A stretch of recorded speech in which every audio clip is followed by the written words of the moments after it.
Yeah, I was. What? They usually. You don't know that. What'd you just say? Oh. Oh.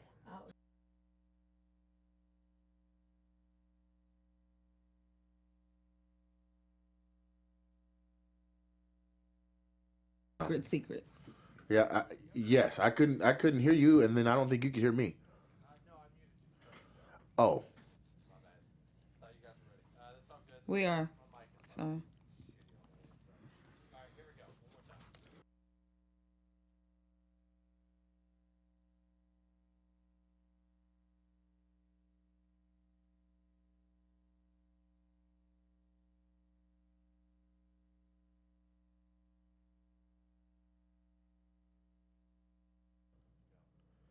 Today we talk race relations, interracial relationships, the system. How do we feel about it? Policing in the black community, entertainment, and gradients of skin. On today's Headlines with Headliners.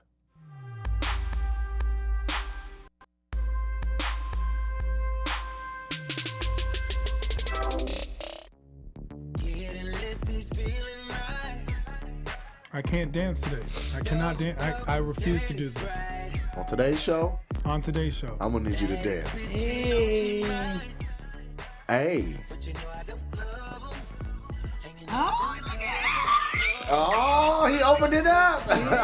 He's serious when the ugly face comes out. Today's show is actually one of those shows where it's like, we usually have a lot of fun on the show, but Yeah. today's show is a topic that just resonates throughout the United States and across and all around the world, especially today. It's very relevant. Here's what I'm gonna try to do. Because this is a heavy subject in general, and we are comics, I'm gonna try to just be the funny guy. Okay? Now, there's gonna be some serious moments on the show, but I'm gonna try to find some funny in everything. Some of it you're gonna agree with, other stuff you're just gonna be like, this dude is stupid. And I need that to be known now. With that said, So that was a disclaimer. that was I'm a disclaimer. putting it out front so they know some of the stuff I don't even agree with. I'm just playing the comedian's advocate and saying whatever will get a chuckle. Likely Now, story. I'm Nate Jackson, the host of today's Headlines with Headliners. You can catch me on Season 8 at Wild and Out. MTV every Thursday night. Watch, tune in, enjoy yourself. I'm with my incredible other host of the show, Tehran Von Gosri. I'm Tehran. You can find me at Laugh Factory Mondays and Thursdays at 10. Hey. And on Fox on the show So Me. Hey, it is your girl Kanisha Best. You can find me on Sirius XM or over at All Def Digital. Click in. So a lot of our viewers and listeners actually emailed us and they wanted us to have a headline-less show that actually just tied up. We tend to have a lot of headlines that deal with race. Yeah, but it's all trending topics. it's trending topics. It's the luck of the draw, really. And unfortunately, it's a lot of bad luck when it comes to being black in this country right now. And so we're going to have a comprehensive conversation about race-related topics. And we hope you at home, the listeners and the viewers, continue this at your own time. It's in your face, people, right now. First thing that I have that's submitted by a viewer is, how do we feel about race relations right now in the United States? Who wants to go first? Let's do it like a scale from 1 to 10. 10 being elation, 1 being, man, I'm moving now. I'm going to have to go with, to be very honest, 4, maybe a 5. Race relations to me is not as bad in the United States as the media would like to portray it. And I'll tell you why. The millennial generation does not care about race as much as they care about Pokemon Go. Like, they will judge you based on the fact that you have or do not have Pokemon Go way more than the color of your skin. They'll base it more on the team that you like or the kind of music or the artist. If you prefer Lil Yachty over Lil Uzi, than the race that you have. However, it's the older generation that tends to seep in and they still make race a thing. I believe that race relations in the United States of America is the best it's ever been. And it's just, now we have camera phones to prove things. Now we have social media to get things out. Now we have Headlines with Headliners, which talks about this on a weekly basis. Something we did not have before. Something that was hidden before. I feel that the number of Get people. it out. No, it's just the number of people that use the word nigger on a regular basis is in a decline. In a decline. I really feel that. They just threw an A on it because they're saying nigga everywhere. What are you talking about? No. The A is different. I I'm was, talking about I was nigga at the with store the other intent. day and heard two Mexican dudes walking by. Sure. Like, nigga, you stupid. Nigga, please. Yeah. And I looked up like, come on, bruh. But that's the thing. They're not doing it with the negative intent that it was intended with before. The malice is no longer there. It's not. There are groups of people that clearly use it with malice, but the number is in a decline. And the reason I feel that is because growing up in D.C., outside of D.C. is Virginia, and we have a city called Lynchburg that's right next to Blacksburg. Like, this is not a joke, right? That word was a very common word for people to use. The word colored was very common. We used to drive to school on Lee Jackson Memorial Highway, which Lee Jackson is one of the generals in the Confederate Army. Virginia was the capital of the South. And I've seen a decline in that kind of behavior. I have in my personal experience. Coming to Los Angeles from Washington, D.C., I will tell you this. The police officers in L.A. have been nicer to me than all the police officers in Virginia. I feel like racial profiling, which the NAACP claims that Virginia has possibly the worst racial profiling in the country, is at a low in Los Angeles. Now, is there still racial tension? 100%. 100%. L.A., on the flip side, is also one of the most segregated cities I have ever been to. When I say Compton, you know who lives there. When I say East LA, you know who I'm talking about. When I say Beverly Hills, you know what I'm speaking of. Like, there's different races that live in different portions of the city. Something that, in my experience, was not something that I was familiar with growing up. There's a little Korea, too. Oh yeah. There's everything. Little Italy, little Ethiopia. But I have one question that I have to ask with that, because you said that you've seen this decline. But do you feel like with Trump in the presidential election and everybody being outwardly more, I guess, racist, do you think it's gone back up during the election? Because I feel like there's a lot of people who haven't been able to say what they've wanted to say since the civil rights movement, and now that Trump has come forward and it's like this platform for ignorance, and people are coming out of the woodwork saying the things that they haven't said for the last 20 years, which is the older generation. I don't think it's a lot of the younger generation. But do you feel like that it might have declined, but the presidential election has made it like more intense right now? Well, first of all, that's a worry of mine, is because it is the older generation, and the older generation tends to be more likely to vote. Yes. To actually get up, because it's like the younger generation who were all gung-ho for Bernie on Saturday were like, oh, I didn't know I had to get up at 8 o'clock in the morning on Tuesday to go do this. If this was Saturday, I would have definitely done this. Yeah. If this was Saturday at 4 or at One Oak, I would have gone and voted. But because it's actually at a poll and I have to go and be in line for hours, I'm not willing to do it. Yeah. The older generation, which does tend to actually group up and have these very subversive racial thoughts, have come more to light. And do I think Trump himself is bringing this out? Maybe, maybe not. I'm not one of those people who just like says, oh, anyone that likes Trump is racist. I do not believe that. I understand. I'm just saying the campaign as a whole, I feel like has a racial had a lot overtone. of racial undertone, overtone, Sure. and between tone. And I've seen a lot of that, but a lot of things that people are agreeing with Donald Trump are his policies, his overall policies, and a lot of small businesses are agreeing with him because they think he will be very good for business. I don't like to lump everyone together. I do think that now, because of Trump, all the rug of political correctness that was covering a lot of this stuff up has been lifted a lot more. Social media has definitely brought a lot of things to the forefront. When I see people who tweet about Obama calling him blatantly a monkey. Well, if you're tweeting about that, what were you thinking about before? So that to me is very blatant. Overall, I think racism is at an all-time low. Now, what I do think is at an all-time high is the flip side of that. Do I think people are more racist? No. Do I think people are more placist? Yes, which means they think that people should know their place. So if I as a bank manager, as a white bank manager, get an application and it says Lucretia Johnson, and I automatically assume this person is black, when the only Lucretia that all three of us know happens to be white, girl.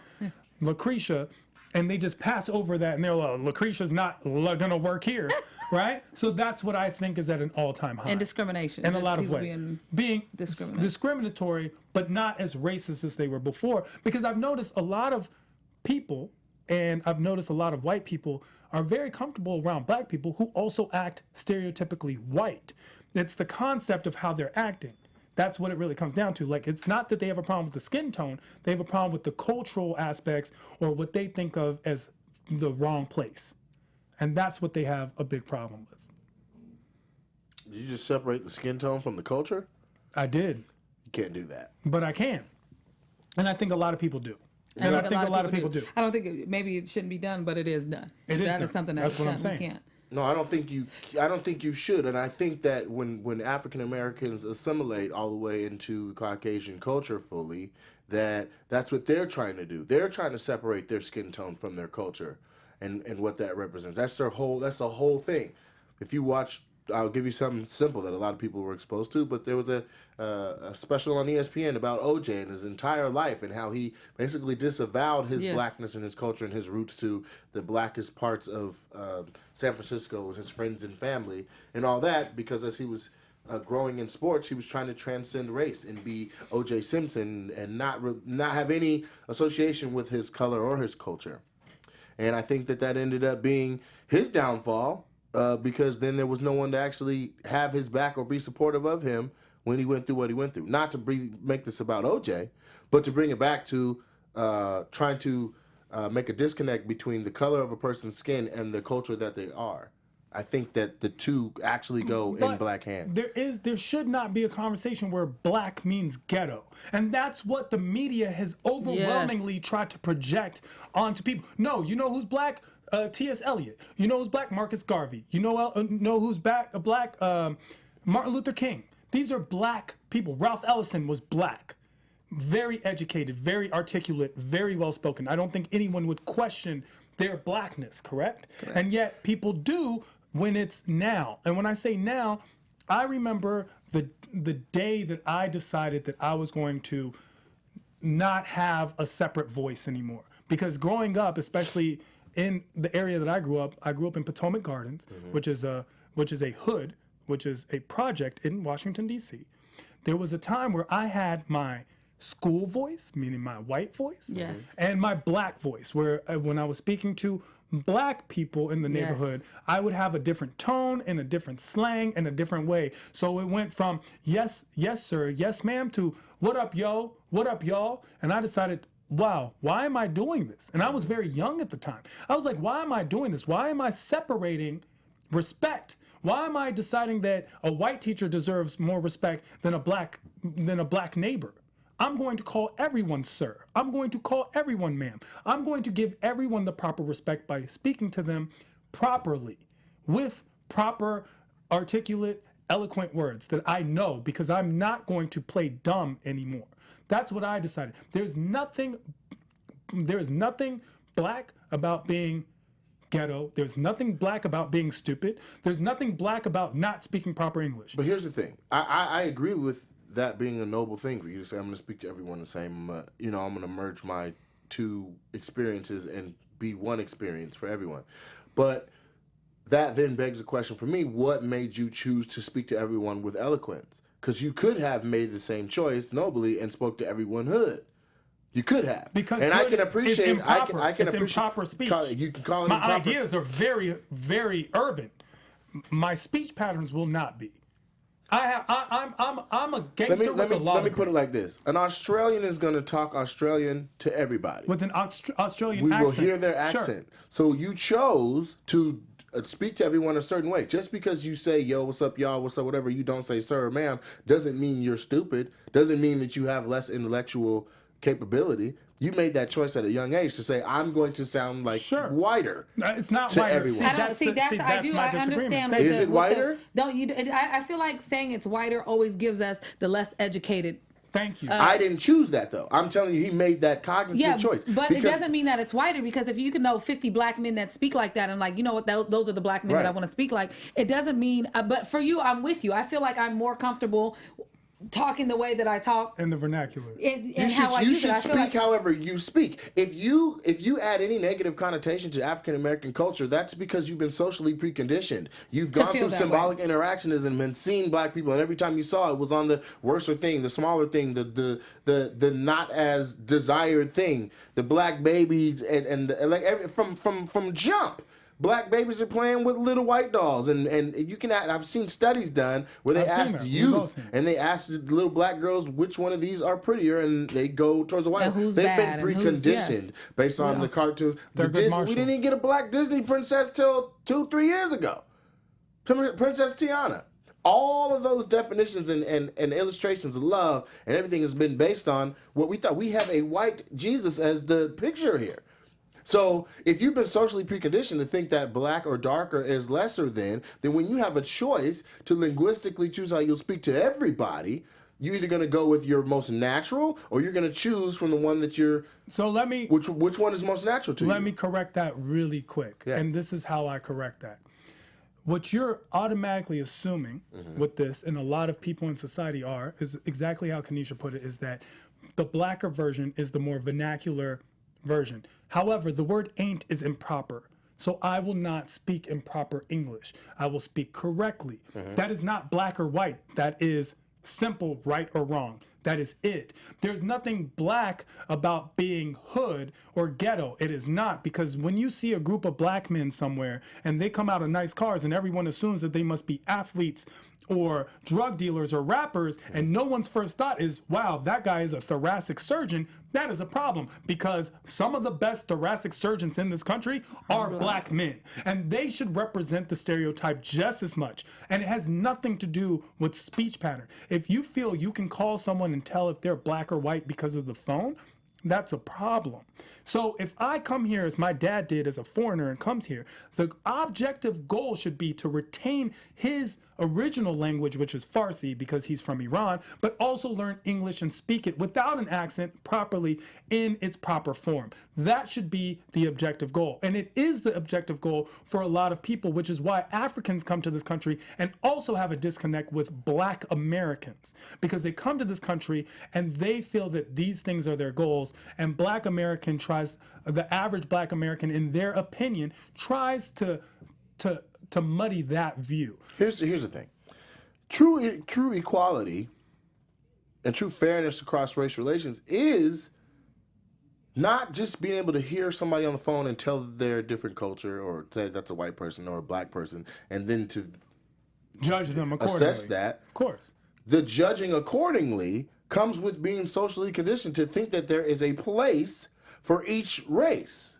But what I'm saying is proper English has no race. But I'm saying if I'm on the phone with someone and they sound like they speak Farsi as their first language, they sound like they speak Spanish as their first language, they sound like they're American black, or they sound like they are American white, or they sound like they are recently just won a spelling bee, no matter how they sound, I should treat them equally as a person, because that is how it should be. But here's the thing. Not to say, this guy has an Indian accent. We have a cliche, don't judge a book by its color. And the Indian accent is the kid that won the spelling bee, right? Because we all know Indians always win spelling bees. I had him as the thoracic surgeon. Okay.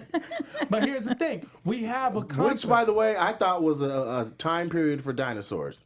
Okay? I thought it went to Jurassic, Thoracic. It did not. It does not. It does not. It does not.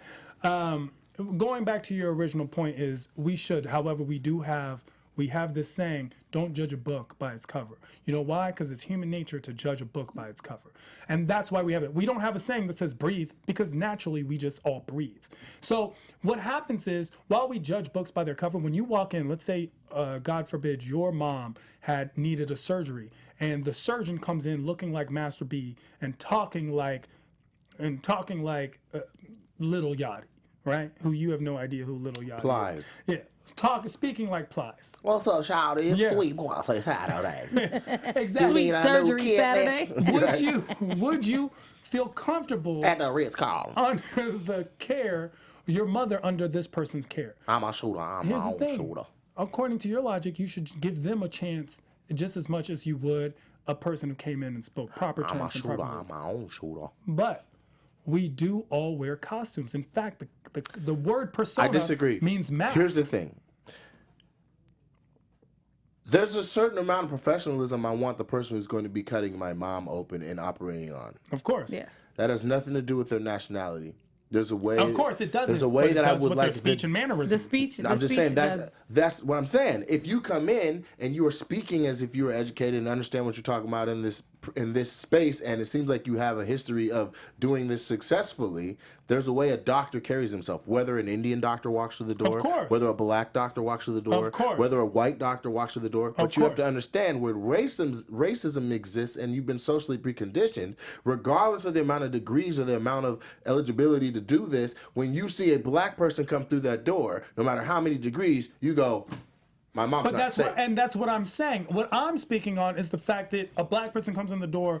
I want no discrimination factor, Right, but no, I don't want to assume that person does not speak properly. But what I'm trying to tell you is it's not racism for me to say somebody walked through the door and carried themselves unqualified and unprofessionally. Just being black doesn't make you unqualified and unprofessional. We're not making different If points you here. talk like You guys aren't lies, making different. I think you're on a different. What I'm saying is speaking properly is I don't not understand. a condition. I don't understand the example of Plies and somebody who's dressed a certain way and talking a certain way. Plies has a certain way of speaking. He's not like a surgeon. Exactly. But people assume that that's the way black people speak. Yes. And I'm saying that is not intrinsically black. That is a condition. That is a mask that black society has placed on itself, and others have placed on it as well. Now, which came first, I do not know, but I know that there are kids who copy that. Would you like me to tell you where it came from? Who copy that in order to sound and act more black, Yeah. when that is not the natural state. All of that's not on our culture. We have things that we've done as a culture, but a lot of the stuff that's happening is part of our breaking down and rebuilding as African Americans. Okay? We've made a lot of things that were originally designed to tear us apart. We've made these things acceptable, and we've made them cool, and we've added our swag to it to justify its even existing. Now, I think we are agreeing to say just because the book is black doesn't mean what's inside of it can't do the job, the surgery, whatever it is. Now, I didn't agree to that cliche. That's not my cliche. Yeah, I'm lost. off. I'm a little. What I'm saying is, if somebody is racist or they've been socially preconditioned to think that black is negative or have a bad connotation, to see anybody come through the door that is speaking right, talking right, or whatever, that has the same amount of law degrees as the next person of another nationality, and to think they aren't capable of doing this, that is the basis of racism. I agree with that. To take that further, where the prejudice applies is to then develop a system at which that doctor can't get through that door anymore because you don't want to see that face anymore. I also agree with that. What I was, Kanisha, are you on page with me here? Yeah, I'm listening. This is a good debate. I feel like I'm just in the middle, like soaking it all up. What I'm 'Cause speaking on is the effect of, first, all the things that you're saying. I'm giving that. That is true. Yes. That is the base of Let racism. me make one more what point I'm so saying that is what there I'm is no saying such is thing a as little more talking sound. white. Yes, There is no that's such what- thing as talking white. There's either speaking properly Well, let me ask or you this. improperly. Is That is there- it. okay. But we did invent a There cold slang. is a such thing as talking white, and here's why. Because adversely, there's a such thing as talking black. I don't think so. I do, because You either speak educated or you do not. understand, but education was something that we were denied when Yes. we came here. Sure.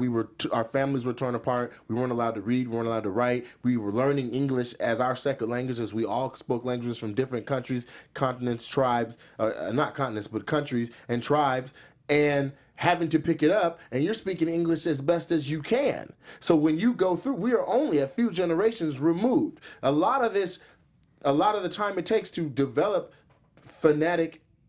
perfect phonetics speaking our language is one of the hardest in the world. We have been denied. Your great-great-great-grandfather, if you were African-American descent, born in America, did not speak English very well. And that's not because he didn't want to. It's because schooling was denied. Speaking exactly. So there is a such thing as speaking black. And what I'm saying is, once given the opportunity to do so, my great-grandfather, while my great-great-grandfather was denied those opportunities, when my great-grandfather got that opportunity, when my grandfather got that opportunity, Right. they then, in the communities, that's when that black intellectualism was born, because they decided as a group, we will take advantage of these opportunities and be the smartest, most intellectual, most intelligent, brilliant group of black people we can possibly be. Harlem Renaissance is born from that very foundation. So what isn't born from that is going back after that, after desegregation, and then reverting back to being uneducated. There's nothing inherently there's nothing inherently black about being uneducated. And that's what I mean, because we are in a system where anyone in this country can take advantage. It might be more difficult, but then we have to take that upon our shoulders and be responsible to be the best us that we can be because of this, and not succumb to the system. But I feel like I understand what you're saying about blending in, because why do I have to give up all that? Like, we have our created slang, we have those things that are associated with us. Why do I have to give all that up? We've made it beautiful. Yes, and because the whole country and the reason that everyone I can't else wants to talk like that, but I don't like it being associated with just being black. I don't know. But you're going to judge it. Here's the thing: we talk about the Harlem Renaissance. And yes, it was a heightened education. It was a higher education situation, and blacks were. It was a phenomenal time, the Harlem Renaissance. But at the same time that you had a Langston Hughes who was putting together phenomenal poems and using all of the English language, you had Moms Mabley doing the Apollo right down the street, speaking in broken English.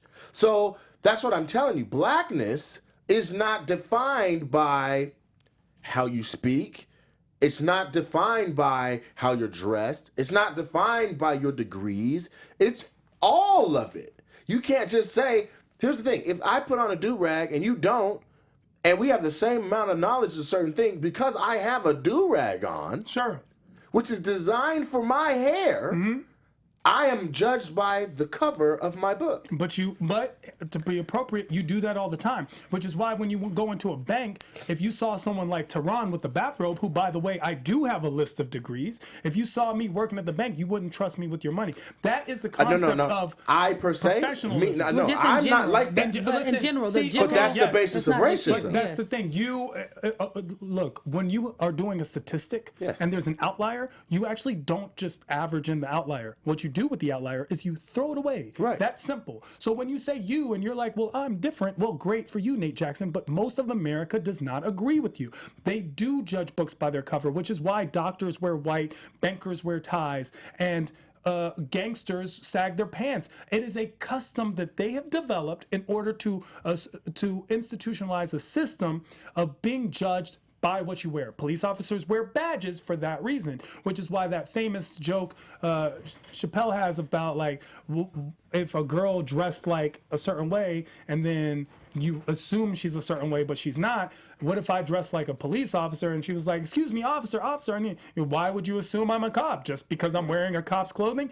Yes, we do that. What we should not do is attach race to that. These two are separate concepts, and those two separate concepts have been unfortunately blended in modern society, where we assume black means this and white means that. When we look at black men in hoodies who get shot every day and arrested every day, one white man in a suit and tie stole more money than every black man in a hoodie and committed more crimes than any black man in a hoodie, all combined. Right, but what I'm saying is, all of the outfits you just named, what someone should be wearing, black people wear. That's what I'm saying as well. We're you not guys are saying disagreeing on that. I understand that. I'm not talking to Tehran. I'm talking to the viewers who are watching this to let you know what I think is wrong and why I think we have issues with racial relations today. Is that when they hear about pants were sagging, they assume that was a black man. But it's not. But you guys have to. A lot of that is institutionalized through movies, through art. Through exactly. music, all but at the core, we have to understand and accept that, because that's what has to be rewired.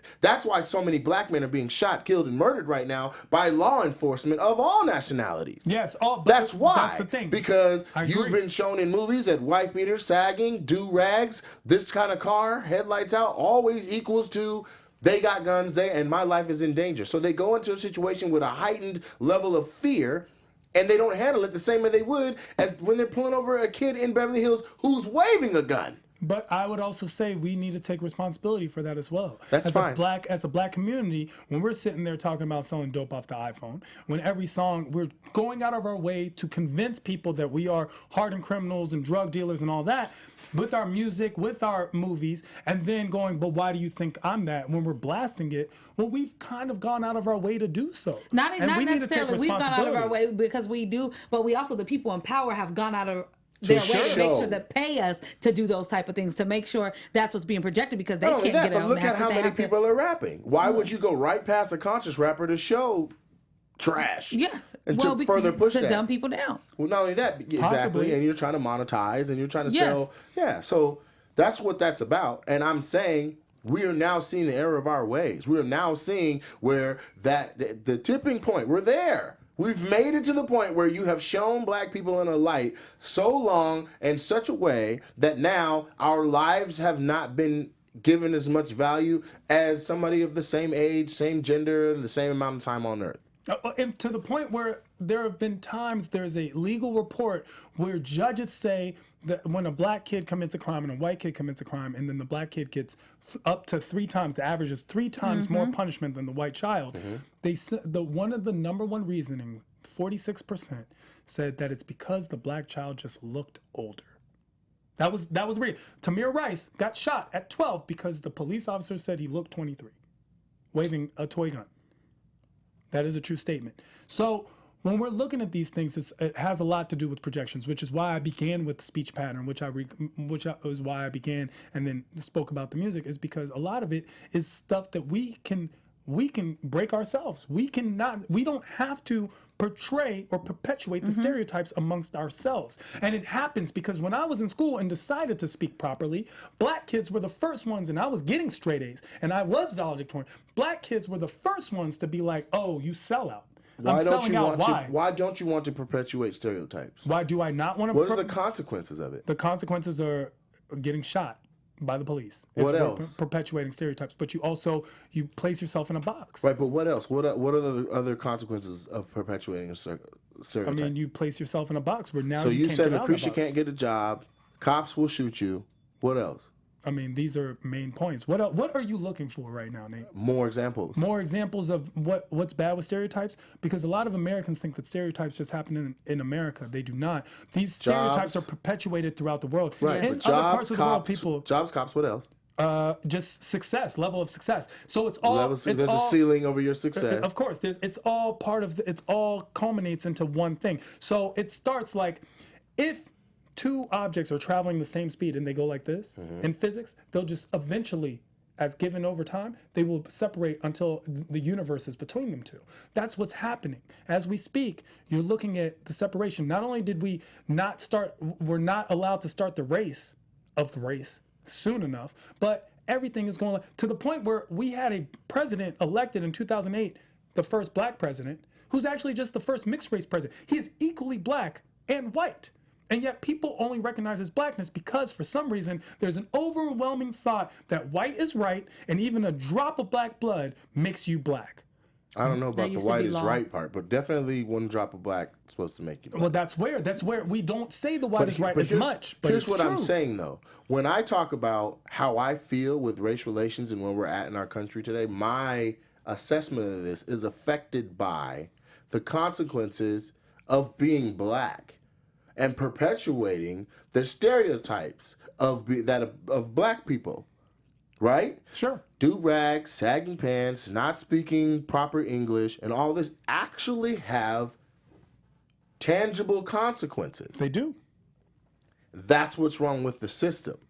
Why can't a child who speaks a certain way, walks a certain way, talks a certain way, who's different than another child who speaks a different way, talks a different way, walks a different way, why can't they have equal opportunity? Because that's not the system in any That's way. not the system here. That's not the system That's anywhere. not the system anywhere. In every country, for some reason, the darker you are, the harder it is, and you're discriminated against in every country. I have my friend, she was from Cambodia. She was very, very dark, and she faced discrimination. Yeah, but Cambodians are they're an outlier as well. They're an anomaly as well, because Cambodia is another one of the countries where they have citizens that are literally fair-skinned all the way to dark-skinned and live north and south. India do that. India In India, there's they a have few places. Yeah. That's not at that point. That's 1 billion people. You're no longer in an outlier society when you have 1 billion people and they react to race very much the same. Where there's actually a caste system in place, and more important, when you go to India, there's a bunch of skin lightening cream everywhere, skin brightening cream everywhere you go, because for some reason dark has been associated with negative things, and maybe there's a system in place for that. But I will say maybe for dark to be negative. Here's what I'm saying: America is great enough. America is great enough. We're the land of the free and the home of the brave. We built our country after leaving another one we had issues with. We are great enough to call ourselves to action and actually take on the system. that makes it unequal. But that's what you have to There's understand. A lot of the people that run the system don't want it to be unequal. That's what you have to understand. Which is why they don't want it to be equal. They don't want it to be equal. Right, That's because what you it have benefits to them understand. to be unequal. Yes, because when you're the king, you don't never want to stop being the king. Right. Now, what I'm saying, the reason why I brought all this back is to say because of that. Yes. Because that inequality can be benefited from by the person who's on top of the system, I think that we aren't that much further along than when you say we've come out of. You say the millennials are more concerned about Pokemons and all of that. I say the people who are in charge and benefiting from the system are happy Pokemon is keeping us distracted. Sure, Yes. but here's the thing: they can't live forever. They don't live forever. Mm-hmm. We But have the seen system this. can. The system will not. And we see this today as the people are breaking systems, as Bitcoins become more popular, as people are voting politically outside. The Green Party has the highest amount of movement that it's ever had. Ever. That's what I'm actually impressed by, is that even though the system, let me get this correct, it is very bad, it is the best it's ever been. And that's why when I say when it comes to race, and you said when it comes to like do-rags and pants sagging and all that, let me point this out too. If I dress goth, a lot of stereotypes would apply to me as well. It's not just Judging black someone for by- me. it's I'm not- saying judging But somebody that's a- by their cover. Exactly, but what I'm going It's to an is issue just for the me. race. So now, if it's a goth person and a black person, so the goth person is being equally judged for their clothing as much as a let's say rap-looking black person, Right. but the black person on top of that has blackness to blame, yes. and that's We're the just problem. talking about the exterior. Whether it's epidermis or it's a goth outside. But what I'm saying is, let's keep this to race. Yes. We're talking about the system of race. Right, but race is also culture. And there's a system in place that is perpetuating. There's a system in place that is making it more difficult on people with the epidermis and or black skin. Sure, But here's the thing. I don't think it's but culture. let me finish this. It is not culture. It's for sure It's culture not too. culture because Africans are black, very black, and they don't have do-rags and saggy pants. They come over here in dashikis sometimes, right? Right. So but they are also they're also victims. Exactly. That's what I'm saying. But in This a is different more way. than just your skin or you being dressed as goth. And yet we have Nigerians who are leading the minorities in affluence in professional careers. So Right, while but I'm not Nigerians are talking becoming about doctors, that. hood kids are not becoming doctors. So there is a discrepancy. Right, And but so they that's are not being what I'm treated talking differently. about. What I'm saying is people are discriminating against us based on our skin and also our culture. There are people that are not of black skin that are deep in our culture. There are people who have black skin that are not invested in what we would consider the nut of black culture. Either way, you're black. And you can be discriminated against. Either Sure. way, you are doing black culture, and you can be discriminated. But that's what I'm against. saying. Calling it black culture is unfair to everyone else that is also black.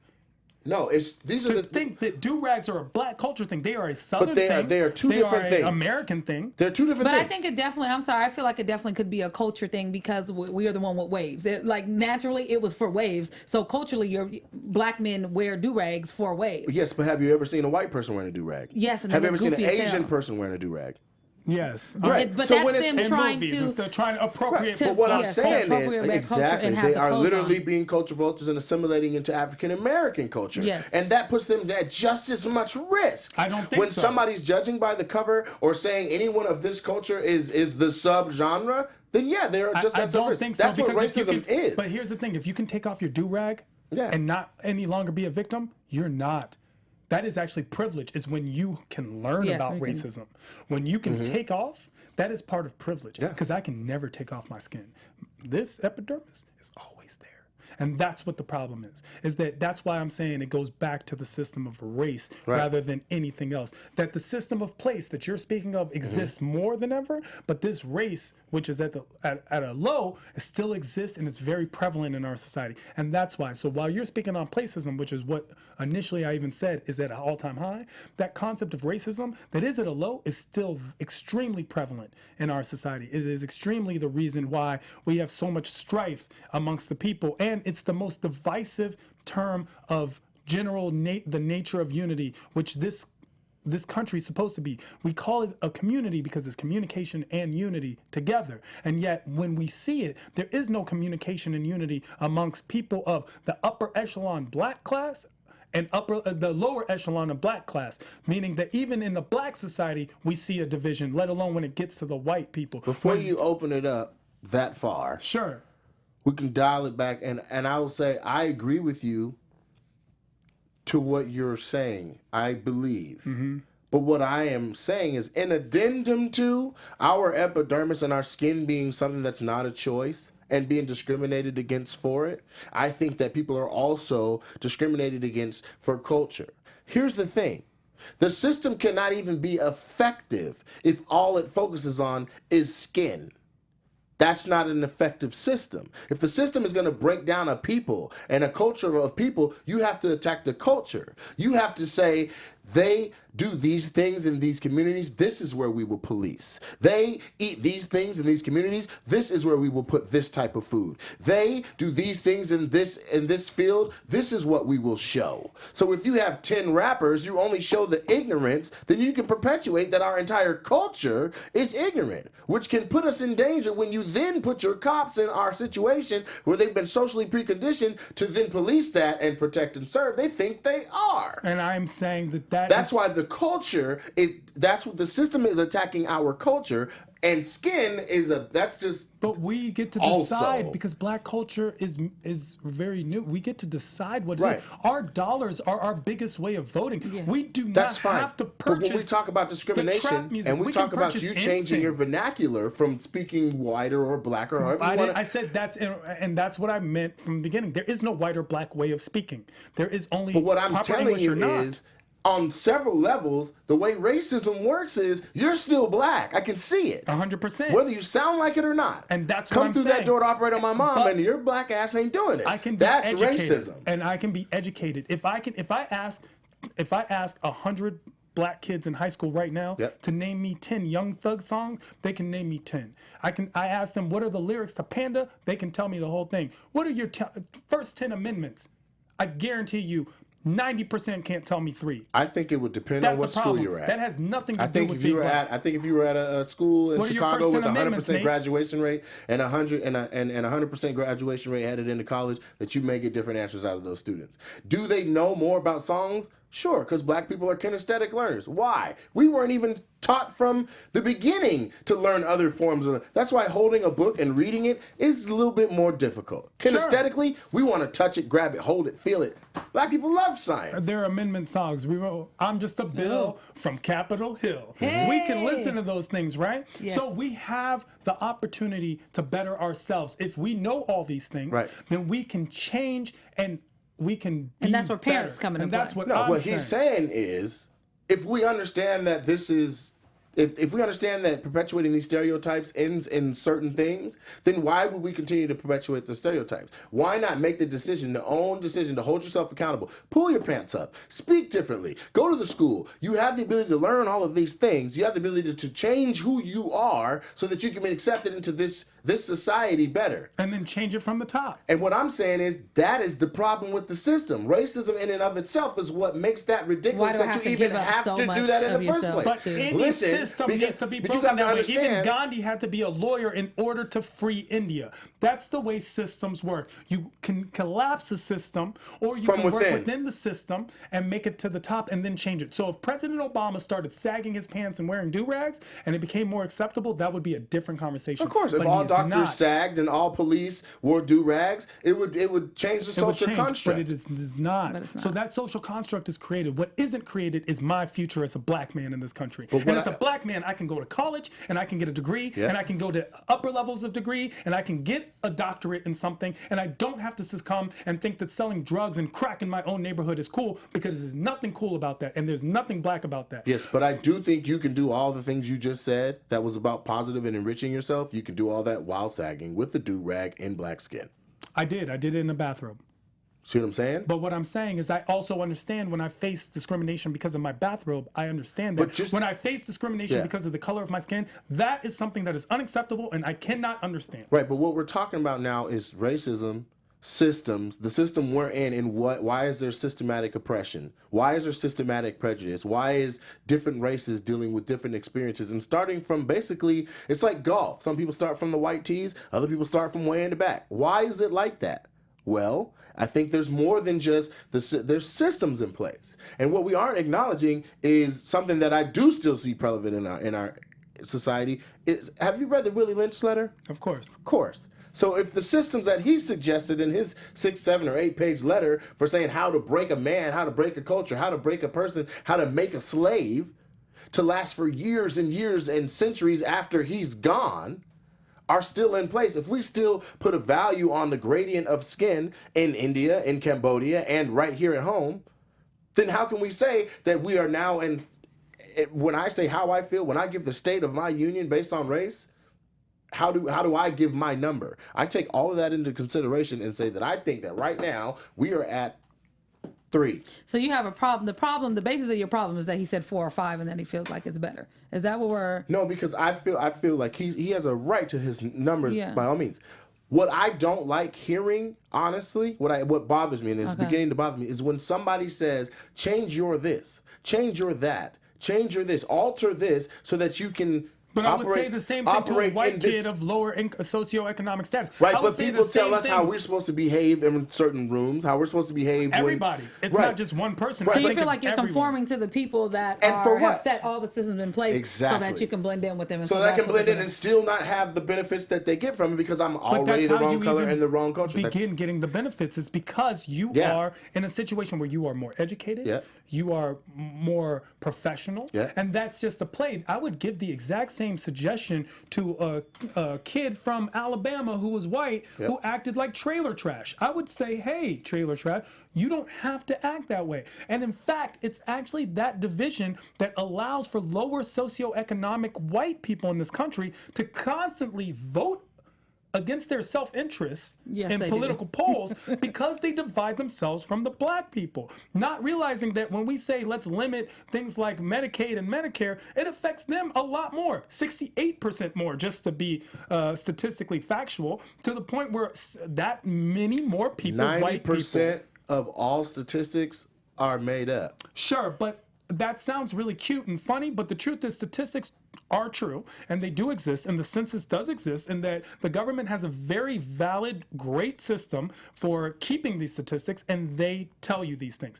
These are things that as a person who has any type of access to information, which we all should at this time, we are the most learned generation and with the most access, and we decide against it.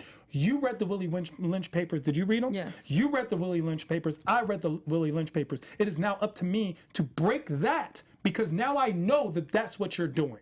But when I succumb to that, knowing that that's what you're doing, that's when it's first time it's my fault, second time it's yours. I agree. You know? But my question is that I beg of our culture, of our society, if this is America, this is great, and this is a country who's always been forward and about change and doing the right thing, then why can't we assess our own system honestly? Because why would you want to if you're in the system of privilege? I understand that. If you're in the system of privilege, if you've been benefiting from the system being set up the way it is, and you know you have, it's been a good run. But it's time for equality. Why would you give that up? But No, in the history of man, no one's ever given that up. I'm just It telling sounds you. ideal, but it's power. fairy tale at that point. Yes. How? At that point, Because it's fairy it's not tale realistic. because it's not realistic. This is like the idea So of is it communism. more realistic for me to change who I am in my essence just to try and have personal gain? I agree with you on a lot of. That's what I'm saying. understand I'm getting kind of in the outside- middle here. Do you think that Langston Hughes changed who he was? Do you think he changed who he was to fit in? Do you think Marcus Garvey changed who he was to fit in? Do you think that Martin Luther King changed who he was? I think that Malcolm X became extremely educated and well-spoken. Every time you say education, it's almost like the loophole to the whole conversation. Anyone can have access to education. That's not something that 100%. we're banned from now. What I'm saying is racism is against whether you're smart, dumb, or in the middle. But we could fight it more if we were smart and not dumb Marcus or in the Garvey middle. did not conform. His whole Garveyism movement was to say, let's go back to Africa and start our own communities. Malcolm X was saying they ain't never going to see us as equals, so every time they shoot one of us, let's shoot two of them. And yet became extremely Dr. educated, King both said, of those people. Yeah, but you keep saying education as Because if that's the what thing. changes it. That is the It is not what changes saying. it. If you just told me a doctor can walk through the door with black skin and I don't respect them enough to do my mom's surgery. Until that doctor is the only one that can do your mom's surgery, and that's what I'm Right, saying. like now We you'll can let him work do it because harder. he's the black and doctor I'm gonna that's tell you how left. we allowed that happen, because in 1980, when my father came here as an Iranian, Iranians were terrorists, and now the stereotype is that Iranians are wealthy. And let me put this to rest. A lot of these people did not come here with money. They did not. They left everything that they loved and they knew back in their country because they were forced to leave politically or otherwise. And they came here and they overcame those stereotypes through their work. And I still don't think that they are as strong as a community as they should be. Right. So when I look at the black community and I see my mom's side of the family and I'm looking at my dad, who, Which side of your family is the African American side? my mom. Okay. And I look at my dad's side, and my dad, his English is deplorable, okay? But he works very hard to be as educated as possible on certain things and understands the concept of credit and money and all these things that my uncles and my mom should be able to understand. And I see the difference between my mom, who's the commissioner at HUD, and then my uncles who are locked up. I see that difference. And I see that because it is the indifference of how they decided to explore and utilize the system. The very system meant to break us is the system that we can use to fix us. We can fix amongst ourselves. If we went to polling, if we went to voting, if we used our united powers economically and said we will keep it within the black business. Something, by the way, that we did during segregation. Black Wall Street was destroyed because of this. So there's nothing impossible with us. We're not giving anything up when we're gaining so much more. That's what I'm saying. So when I use education as a loophole, it's because even as a child, I was taught that knowing is half the battle. And now we know and we're still losing. That's our fault. We can change all of this within ourselves. We keep waiting for white people to give us stuff. We can go and take it ourselves if we want to. Phenomenal speech. I mean it. Now, here's what I say to that. If the system has been perpetuated by one side to another, and the other side has now taken it to the point where we are, it's tougher, and you're saying, but now you have the ability to get out and do these things. Get out and do it. Do better for yourself. That's fine. But at what point do you say, let's hold the oppressor accountable? We've Hold tried on, that. because I hella listened for a while right there. And I want to let you know that the different experience that your parents have had, the experience is different. Your father came here in 1980. He came here. So his experience in America is different than somebody who was brought here, who was completely broken down, whose history is gone. I can't tell you after my great, stop there. Done. Don't know what we originally spoke. Don't know if I was royalty. Don't know what the music was. Don't know any of my original cultures. Why? Because my family was a part of slavery. Because it wasn't a choice to come here. Whether you thought that they were poor when they came, terrorists when they came, you knew what an African American was in America. They were taking free African Americans and putting them into slavery because all African Americans were slaves. So it's an entirely different starting point. You can leave everything you had somewhere, but you had it at one point and you chose to leave it. Having it snatched from you, dropped in a new place to learn all new customs and cultures, and you are not equal to who has you there to this day, based on the system. So why walk backwards? I didn't say walk backwards. But there are people who do so. That's fine, but I'm not addressing them. Who I'm addressing is the people who actually continue to operate in the system because it benefits them. Turning the blind eye or acting like because we are who we are that we have to be judged and treated differently or accordingly, or a placist. Racism does not work prejudice-wise without placism. Black people need to know their place. They can't live here. They can't have their own Wall Street. They can't be in this neighborhood. That's what gets us talked to, approached, oppressed, dealt with. That's what this all is based on. True equality is to hear somebody talk different, speak different, look different, and still respect them on the same level and give them the same opportunities that you or your children have. That's true equality. That's true freedom. And I think America is great enough to get us back to that point. No matter where we disagree on or agree on with blackness or culture or where we've started from, our starting point, we can agree that the system right now, whether we're... It's broken. It's broken. Let's go through the process of being a phenomenal country, one of the best on the planet, if not the best on the planet, and start to fix the system. Well, I think I have to say everything is not going to be overnight, and that's where being parents, and we have to go to the youth for this because it's not going to be overnight. We have to get them involved and get them to... I'm just so crazy right now. Like I just feel like everything for me is with the youth because a lot of adults... They're really not. No, you're right. Because we're going to we're die. Stuck in our ways. We're going to leave it to somebody. Yes. The children are our future. We have to go with the kids. So the system either continues to go or is less devalued or broken or whatever based on what our children do. Yeah. So you have to say, hey, I'm going to go to the community center today and I'm going to teach these kids about finance because for us, I feel like as Black people, for finances, economics, a lot of stuff we're lacking in that. Comes from our parents and our grandparents, and I feel like the ball was dropped somewhere, and then we just have to go back into these communities and people that know, exactly what they're doing, Tehran, and teach these kids how to change everything.